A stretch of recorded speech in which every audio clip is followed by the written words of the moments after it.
Այսօր Երևանի փողոցներում իրականացնում ենք հարցում պարզելու, թե ինչպես է դեղորայքի գները ազդում մարդկանց առողջության վրա։ Տեսեք 2900 էր վերցնում, հետո դարձավ 4.5 եւ հետո ասացին, որ ավելի թանկ է։ Ոչ միայն դեղորայքի, ոչ մի բանի գները չեն համապատասխանում։ Կարևորը, որ մենք գիտակցություն ունենանք ժողովուրդս ու մեր հայրենիքը պահենք։ Այստեղ երրորդ քայլը հենց դեղորայքի հետ է կապված։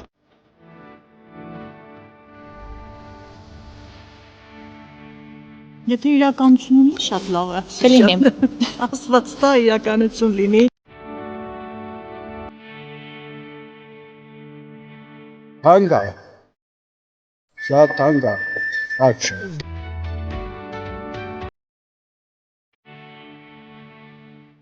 Ավելի լավ է չհիվանդանալն այն, բայց որ ընկարն դեմ պետք է առնես արդեն, ուզես չուզես։ Ժողովուրդ ջան, եկեք միանանք մեր երկիրը պահենք, փրկենք, որ վաղը մենք լինենք ու չվերանանք։